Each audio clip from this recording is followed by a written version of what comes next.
ನನ್ನ ಮಾನ ಮರ್ಯಾದೆನ ರಸ್ತೆಲ್ಲ ರಾಗಿ ಹಾಕ್ಬೇಕು ಅಂದ್ಕೊಂಡಿದ್ದಾರೆ ನೀವೆಲ್ಲ. ಕರ್ನಾಟಕದ ಜನ ನನ್ನ ಚೀತು ಅಂತ ಉಗಿಬೇಕು ಅಂದ ನಿಮ್ಮ ಆಸೆನ. ಇದನ್ನೆಲ್ಲ ದೂರದಿಂದ ಎಸ್ ಎ ಗೋವಿಂದರಾಜ್ ನೋಡ್ತಾವ್ರೆ. ಏನಪ್ಪ ಏನೋ ಭಾಳ ಬೈತಾ ಇದ್ದಂಗಿತ್ತು ಅಂದರು. ಗೊತ್ತೇ ಸರ್, ಬೈಸ್ಕೊಂಡಿದ್ದು ನಾನು ಮಾಡಿದ್ರು ನಂದರು ಅಂತ. ನಾನು ಎಸ್ ಎ ಗೋವಿಂದರಾಜ್ ಹೋಗಿ ಅವ್ರ ಕಾಲು ಇಟ್ಕೊಬಿಟ್ಟು ಒಂದು ಇನ್ಸಿಡೆಂಟು ನಿಮಗೆ ಹೇಳ್ತೀನಿ. ಶ್ರೀರಂಗಪಟ್ಟಣ ಅಲ್ಲಿ ಸುತ್ತಮುತ್ತ ಚಿತ್ರೀಕರಣಕ್ಕೆ ಒಳ್ಳೆಯ ಜಾಗಗಳಿದ್ದಾವೆ.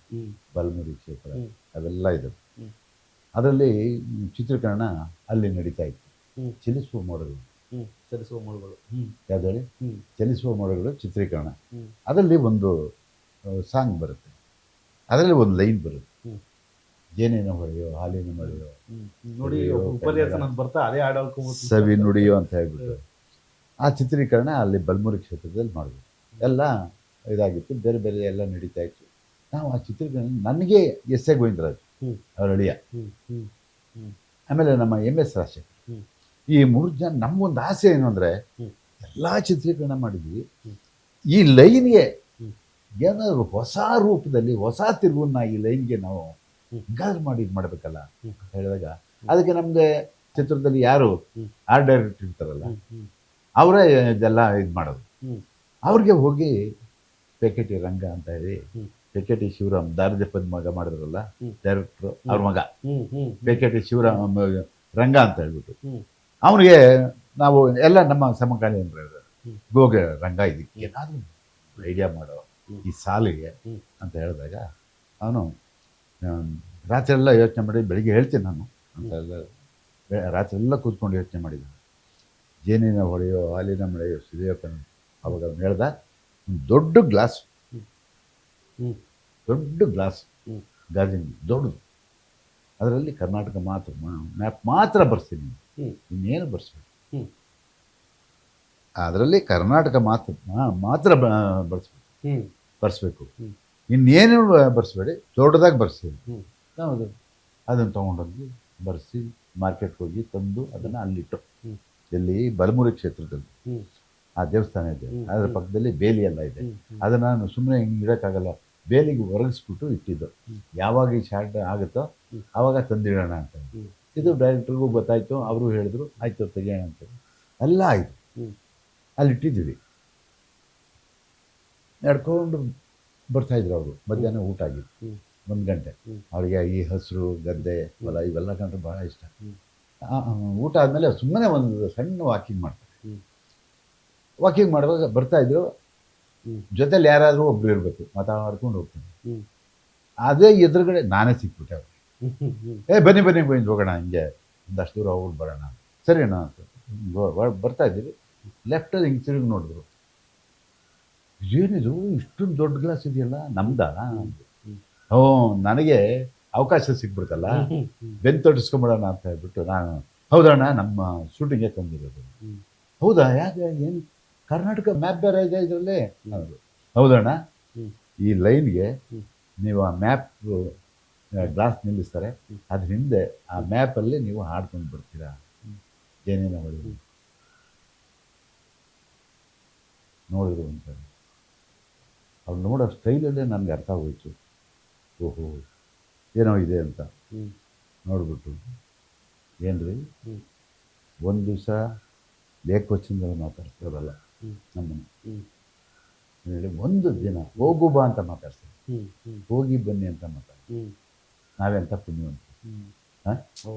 ಅವಾಗ ಆ ಮ್ಯಾಪ್ ನಾನು ಹೇಳ್ಬಿಟ್ಟು, ಇದರಲ್ಲಿ ನೀವು ಆಡ್ಕೊಂಡು ಬಿಡ್ತೀರಣ್ಣ ಆ ಲೈನಲ್ಲಿ ಕರ್ನಾಟಕ ಮ್ಯಾಪ್ಗೆ, ಅದಕ್ಕೆ ತರಿಸಿ. ಏನ್ರಿ ಎಷ್ಟು ವರ್ಷ ಆಯ್ತು ನನ್ನ ಜೊತೆ ಬಂದಿದ್ದೀನಿ, ಇಷ್ಟನ್ನ ತಿಳ್ಕೊಂಡಿರೋದು ನೀವು ನನ್ನ ಬಗ್ಗೆ? ಇಷ್ಟೇನ್ರಿ ತಿಳ್ಕೊಂಡಿರೋದು? ನನ್ನ ಮಾನ ಮರ್ಯಾದೆನ ರಸ್ತೆಲ್ಲ ರಾಗಿ ಹಾಕ್ಬೇಕು ಅಂದ್ಕೊಂಡಿದ್ದಾರೆ ನೀವೆಲ್ಲ? ಇದೇನಾ ನೀವು ಕಲ್ತಿರೋದು? ಏನ್ರಿ ಆ ಕರ್ನಾಟಕ ಮ್ಯಾಪ್ ತಂದಿದ್ವಿ ರೀ, ಯಾರು ಬರ್ಬೇಕ್ರಿ ಅದರಲ್ಲಿ ಮಹಾರಾಜರನ್ನು ತೋರಿಸ್ರಿ, ಕನ್ನಂಬಾಡಿ ಕಟ್ಟಿ ಲಕ್ಷಾಂತರ ಜನಕ್ಕೆ ಆಶ್ರಯ ಆಗಿದೆ. ಇವತ್ತು ಮೈಸೂರು ತಂದಿದ್ದಾರೆ, ಅವ್ರ ಫೋಟೋ ಹಾಕ್ರಿ, ಅವ್ರನ್ನ ತೋರಿಸ್ರಿ ಅದರಲ್ಲಿ. ಇಲ್ಲ, ಕಟ್ಟದ್ನಲ್ಲ ಪುಣ್ಯಾತ್ಮ, ಮೈಸೂರಲ್ಲಿ ಇದ್ವಲ್ಲ, ಕಟ್ಟೆ ಕಟ್ಟದ್ನಲ್ಲ ಪುಣ್ಯಾತ್ಮ ವಿಶ್ವೇಶ್ವರಯ್ಯನವ್ರು ತೋರಿಸ್ರಿ ಹ್ಮ್. ರೀ, ಹ್ಮ್. ಈ ನಾಡಿಗೆ ಒಂದು ಕನ್ನಡದ ಗೌರವವನ್ನು ತಂದುಕೊಟ್ಟಿದ್ರಲ್ಲ ರಾಷ್ಟ್ರಕವಿ ಪುಟ್ಟಪ್ಪನವರು, ಹ್ಮ್. ಅವ್ರ ಫೋಟೋ ತೋರಿಸ್ರಿ. ಹ್ಮ್. ಆವಾಗಲೇ ರೀ ಅದಕ್ಕೆ ಘನತೆ ಗೌರವ.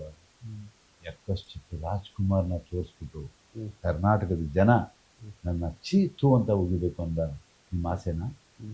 ಸರಿನಾ ಇದು ನೀವು ಮಾಡ್ತಾ ಇರೋದು? ಅಂದ್ರೆ ನನಗೆ ಏನು ಮಾತಾಡೋಕ್ಕಾಗಲಿಲ್ಲ, ನನಗೇನು ಮಾತಾಡೋಕ್ಕಾಗಲಿಲ್ಲ. ಈಗಿನ ನಟರು ಆ ಥರ ಅವಕಾಶ ಕೊಟ್ಟರೆ ಏನು ಮಾಡ್ಬೋದು? ಅಯ್ಯಯ್ಯೋ, ಓಹೋ, ಅದು ಈ ನಟರು ಬಿಡಿ, ಅದನ್ನು ನಾವು ಹೇಳಲೇಬಾರ್ದು. ಅದೇ ಅವಾಗ ನೋಡಿ ಒಪ್ಪಲಿಲ್ಲ. ಕೊನೆಗೆ ಸರ್ ನಾವು ಬೈಸ್ಕೊಂಡಿದ್ದಾಯ್ತು, ಎಲ್ಲ ಆಯಿತು. ಇದನ್ನೆಲ್ಲ ದೂರದಿಂದ ಎಸ್ ಎ ಗೋವಿಂದರಾಜ್ ನೋಡ್ತಾವ್ರೆ. ಏನಪ್ಪ ಏನೋ ಭಾಳ ಬೈತಾ ಇದ್ದಾನಿತ್ತು ಅಂದರು. ಗೊತ್ತೇ ಸರ್, ಬೈಸ್ಕೊಂಡಿದ್ದು ನಾನು, ಮಾಡಿದ್ರು ನಂದರು ಅಂತ. ಸರಿ ಏನು ಮಾಡೋದು ಅಂತ ಸುಮ್ಮನೆ ಆಗ್ಬಿಟ್ಟು ಶೂಟಿಂಗ್ ಮುಗೀತು, ಪ್ಯಾಕಪ್ ಆಯ್ತು. ಅವತ್ತು 6 ಗಂಟೆಗೆ ಹೋದ ರೂಮ್ಗೆ. ಹೋಗಿ ಸಂಗೀತಂ ಶ್ರೀನಿವಾಸ್ ಡೈರೆಕ್ಟ್ರು, ನಾನು ಎಸ್ ಎ ಗೋವಿಂದರಾಜ್ ಹೋಗಿ ಅವ್ರ ಕಾಲು ಇಟ್ಕೊಂಡ್ಬಿಟ್ಟು, ಏಕೆ ಏನು ಏನು ಅಂದರು. ಸ್ವಲ್ಪ ತೆಲುಗು ಮಿಶ್ರು ಕನ್ನಡ ಅವ್ರದ್ದು. ಸರ್ ಹಿಂಗೆ ಅದು ಹಿಂಗಾಯ್ತು, ನೀವು ಹೆಂಗಾದ್ರೂ ಮಾಡಿ ಅದನ್ನು ತೆಗಿಬೇಕು ಸರ್ ಶಾರ್ಟು. ನಾನು ತೆಗಿತೀನಿ, ಯಾಕಂದ್ರೆ ಅದು ತೆಗಿತೀನಿ ಅಂತ ಹೇಳಿದ್ರು. ನೆಕ್ಸ್ಟ್ ಡೇ ಬೆಳಿಗ್ಗೆ ಆ ಒಂದು ಗದ್ದೆ ಒಳಗೆ ಅದನ್ನು ನಿಲ್ಲಿಸಿ ಆ ಶಾರ್ಟ್ ತೆಗಿಯೋಕ್ಕೆ ರಾಜ್ಕುಮಾರ್ ಅವ್ರನ್ನ ಕರೆದು. ರಾಜ್ಕುಮಾರ್ ಬಂದು, ಇಲ್ಲ ಏನಿದು ಅಂದರು. ಅದೇ ಶಾರ್ಟ್, ಇಲ್ಲ ಆಗೋದಿಲ್ಲ ಇದು ತೆಗೆಯೋದು. ಅವಾಗ ಸಂಗೀತ ಎಲ್ಲ ಹೇಳ್ಕೊಟ್ಟಿದ್ವಲ್ಲ, ನಾನು ಒಪ್ಕೊಳ್ಳಲ್ಲ ಅಂತ. ಆಮೇಲೆ ಅವ್ರಿಗೆ ಡೈರೆಕ್ಟ್ರಿಗೆ ಭಾಳ ಗೌರವ ಕೊಡ್ತಾಯಿದ್ರು. ಆವಾಗ ಅವರು ಸಂಗೀತ ನೋಡೋರು ಮಾತಾಡೋರು, ಅಣ್ಣ 2 ಥರ ತೆಗಿತೀನಿ, ಒಂದು ಇದು ತೆಗಿತೀನಿ, ಇನ್ನೊಂದು ವಿತೌಟ್ ಕರ್ನಾಟಕ ಮ್ಯಾಪ್ ಬೇರೆ ಒಂದು ಶಾರ್ಟ್ ತೆಗಿ. ಲಾಸ್ಟಲ್ಲಿ ನಾವು ಇದು ಮಾಡ್ತೀವಲ್ಲ, ಅವಾಗ ಯಾವುದು ಬೇಕೋ ಅದು ಇಟ್ಕೊಂಡು ಅದನ್ನು ಇಟ್ಕೊಂಡು ತೆಗೆದಾಕೊಂಡು ಅವಾಗ ಒಪ್ಕೊಂಡ್ರು ಸರ್. ಅಲ್ಲೊಬ್ಬರು ಎಡಿಟರು ಭಕ್ತವತ್ಸಲಂ ಅಂತ, ಎಲ್ಲ ಚಿತ್ರಗಳಿಗೂ ಅಣ್ಣವ್ರಿಗೆ ಅವರೇ ಎಡಿಟ್ರು, ಭಕ್ತವತ್ಸಲಂ ಅಂತ. ಅದನ್ನು ನೋಡ್ಬಿಟ್ಟು ಅವರು, ಏಯ್ ಈ ಶಾರ್ಟೇ ಇಡೋಣ ಅಂತ ಅವ್ರು ಶಾರ್ಟ್ ಇಟ್ಟರು. ಇಟ್ಟ ಮೇಲೆ ಅವಾಗೆಲ್ಲ ಚೆನ್ನೈ ಫಸ್ಟ್ ಪ್ರಿಂಟು ರೆಡಿ ಆಯಿತು ಸರ್. ರಿಲೀಸ್ ಡೇಟ್ ಅನೌನ್ಸ್ ಮಾಡಿದ್ದೀವಿ, ಫಸ್ಟ್ ಪ್ರಿಂಟ್ ರೆಡಿ ಆಯಿತು. ಆವಾಗ ಫಸ್ಟ್ ಪ್ರಿಂಟ್ನ ನೋಡೋದಕ್ಕೆ ಅಲ್ಲಿ ಯಾರ್ಯಾರನ್ನು ಕರಿತಿದ್ರು ಗೊತ್ತಾ? ಅಲ್ಲಿ ಅಲ್ಲಿರೋ ಕನ್ನಡ ಸಂಘದವರು, ಆಮೇಲೆ ಕನ್ನಡದ ಹೋಟ್ಲಲ್ಲಿ ಕೆಲಸ ಮಾಡೋರು, ಹೋಟ್ಲಲ್ಲಿ ಕೆಲಸ ಮಾಡ್ತಿದ್ರು. ಈ ಸ್ವಾಗತ್ ಹೋಟ್ಲು, ವುಡ್ಲ್ಯಾಂಡ್ಸ್ ಹೋಟ್ಲು, ಈಗ ಇದೆಲ್ಲ ಕನ್ನಡಿಗರದು, ಅಲ್ಲೆಲ್ಲ ಕನ್ನಡದವರು ಇದ್ರು. ಆ ಹುಡುಗರು ಹುಡುಗರನ್ನ ಕರಿತಿದ್ರು. ಆಮೇಲೆ ಮನೆ ಫ್ಯಾಮಿಲಿ, ಆಮೇಲೆ ಯಾರ್ಯಾರು ಇದ್ದಾರೆ ನಮ್ಮ ಕನ್ನಡದವರು, ಆರ್ಟಿಸ್ಟ್ರು, ಕಲಾವಿದರು, ಎಲ್ಲರನ್ನೂ ಕರೆದು ಒಂದು ಶೋ ಅಲ್ಲಿ ಹಾಕೋರು. ಎಲ್ಲರೂ ನೋಡೋರು, ಮನೆ ಮಕ್ಕಳು ಎಲ್ಲರೂ. ಬಾಯ್ತು ಸರ್. ನನಗೆ ಗೋವಿಂದರಾಜ್ ಅವ್ರು ಫೋನ್ ಮಾಡಿದ್ರು, ಇವತ್ತು ಸಾಯಂಕಾಲ ಪ್ರೊಜೆಕ್ಷನ್ ಇದೆ, ಬಂದ್ಬಿಡು ಅಂತ ಹೇಳ್ಬಿಟ್ಟು. ನಾನು ಇಲ್ಲಿ ಬೃಂದಾವನ ಟ್ರೈನ್ ಹತ್ಕೊಂಡು ಹೋದೆ. ಹೋಗಿ ಅಲ್ಲಿ ನೋಡು ಪಿಕ್ಚರ್ ಸ್ಟಾರ್ಟ್ ಆಯಿತು ಸರ್, ನಡೀತಾ ಇತ್ತು. ಆ ಶಾರ್ಟ್ ಬಂತು ಸರ್, ಆ ಕರ್ನಾಟಕ ಸಾರ್, ನಿಮಗೆ ಹೇಳಲ್ಲ, ಮನೆ ಮಕ್ಕಳಿಂದ ಹಿಡಿದು ಆ ಹೋಟ್ಲು ಕೆಲಸ ಮಾಡೋರು, ಆ ಕನ್ನಡಿಗರು, ಕನ್ನಡ ಸಂಘದವರು ಸರ್, ಎದ್ದು ಹುಚ್ಚೆದ್ದಂಗೆ ಕುಣಿದ್ಬಿಟ್ರು ಸರ್. ಏನು ಮಕ್ಕಳು ಸೀಟ್ ಮೇಲೆ ನಿಂತ್ಕೊಂಡು ಕುಣಿತಾ ಇದ್ದಾರೆ ಆ ಶಾರ್ಟ್ ನೋಡಿ. ಕೊನೆಗೆ ಸಿನಿಮಾದಲ್ಲಿ ಎಲ್ಲರೂ ಹೇಳಿ ಆ ಶಾರ್ಟ್ ಸಿನಿಮಾದಲ್ಲಿ ಇಟ್ಕೋಬೇಕು ಅಂತ ಆಯಿತು. ಚಿತ್ರ ಬಿಡುಗಡೆ ಆಯಿತು. ನಾವೇನೇನೋ ಅಂದ್ಕೊಂಡಿದ್ದು, ಆ ಶಾರ್ಟ್ಗೆ ಜನ ಇಲ್ಲಿ ಒಂದು ಖುಷಿ ಪಟ್ಟರು ಸರ್. ಭಾಳಷ್ಟು ಜನ ಲೋ ಕ್ಲಾಸಲ್ಲಿ ಕೂತ್ಕೊಂಡು ಪಿಕ್ಚರ್ ನೋಡೋಕೆ ಶುರು ಮಾಡಿಬಿಟ್ರು ಕೆಲವರು. ಕನ್ನಡದ ಅಲ್ಲಲ್ಲ, ಯಾಕೆ ಅಂದರೆ ಹಿಂದಿನಿಂದ ದುಡ್ಡು ಎಸೆಯೋರು ಆ ದುಡ್ಡನ್ನ ಹಾಯ್ಕೊಳ್ಳೋಕ್ಕೆ. ಹೌದು, ಅವಾಗೆಲ್ಲ ಪ್ರೊಜೆಕ್ಟ್ರು. ಹೌದೌದು, ಇವಾಗ ಕಾಯಿನ್ಸಿ ಬಂದವ್ರೆ. ಆವಾಗ ಆ ಪ್ರೊಜೆಕ್ಟ್ರ್ ಹಿಂಗೆ ಹೋಗ್ತಾ ಇದ್ರೆ ಅದೊಂಥರ ಶೇಡ್ ಇರೋದಲ್ಲ, ಆ ದುಡ್ಡನ್ನ ಎರ್ಸಿದ್ರೆ ಆ ಇದರಲ್ಲಿ ಪಣ ಅಂತ ಹೊಡೆಯೋದು. ಅಂಥ ಒಂದು ಇದು ಸರ್. ಅದನ್ನೊಂದನ್ನೇ ಇಲ್ಲಿ ಅವರು ಕ್ಯಾಲೆಂಡರ್ ಮಾಡೋರು, BBK ರೋಡಲ್ಲಿ ಹ್ಮ್ ಆ ಫೋಟೋ ತೆಗೆದಿದ್ರಲ್ಲ, ಆ ಫೋಟೋ ಹ್ಮ್ ಅವಾಗೆಲ್ಲ ರಾಜ್ಕುಮಾರ್ದು ಕ್ಯಾಲೆಂಡರ್ ಹೇಳಿದ್ರು. ಹ್ಮ್ ಹ್ಮ್ ಆ ಫೋಟೋ ಇಟ್ಟು ಕ್ಯಾಲೆಂಡರ್ ಮಾಡಿದ್ರು ಸರ್. ಹ್ಮ್ ಬರೀ ಕ್ಯಾಲೆಂಡ್ರು ಹ್ಮ್ ಸರ್, ಹೆಚ್ಚು ಕಮ್ಮಿ ಹ್ಮ್ ಲಕ್ಷಾಂತರ ರೂಪಾಯಿ ಪ್ರಿಂಟರ್ಸು ಸಂಪಾದನೆ ಮಾಡಿ ಮನೇಲಿ ಆ ಕ್ಯಾಲೆಂಡರ್ ಇತ್ತು ಆ, ನೋಡಿ. ಅದಕ್ಕೆ ನಾನು ಹೇಳಿದೆ, ರಾಜ್ಕುಮಾರ್ ಅವರು ಕನ್ನಡದ ಕನ್ನಡದ ಅಸ್ಮಿತೆ ಬಗ್ಗೆ ಹ್ಮ್.